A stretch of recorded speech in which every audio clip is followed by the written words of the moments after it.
అహల్య అతిథిని నిలదీస్తూ ఉంటుంది. ఇది ఒక ఆడపిల్లగా నీకు న్యాయమేనా? పాపం గౌతమ్ గారిని నీ పెళ్లి చూపుల విషయంలో ముప్పు తిప్పలు పెట్టి ఇబ్బంది పెడుతున్నావు. ఇది నీకు కరెక్ట్ కాదు.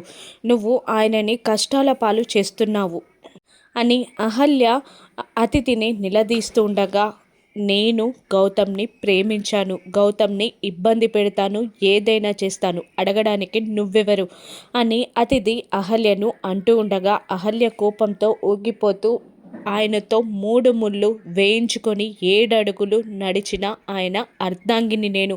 నువ్వు ఆయనని ఇబ్బంది పెడుతుంటే నేను చూస్తూ ఊరుకోను. నీకు ఇదే వార్నింగ్.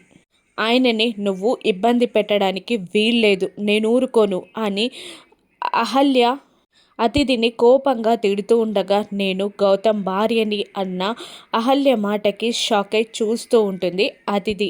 ఆ తర్వాత అతిథి కూడా ఊరుకోకుండా ఇలా అంటుంటుంది అహల్యని, నువ్వు ఇలా నాకు వార్నింగ్ ఇచ్చే ముందు శ్రావ్య మా ఇంట్లోనే ఉందన్న విషయం నువ్వు గుర్తుంచుకోవాలి అని అంటూ ఉంటుంది అతిథి.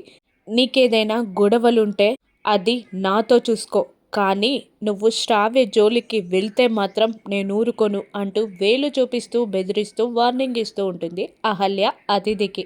అతిథి కోపంగా చూస్తూ ఉంటుంది. శ్రావ్యని కలిసిన సుభద్ర, అర్జున్ ప్రసాద్ శ్రావ్య చేతిపై ఉన్న వాతలని చూసి బాధపడుతూ ఉంటారు. శ్రావ్య కవర్ చేయడానికి ట్రై చేస్తూ ఉంటుంది.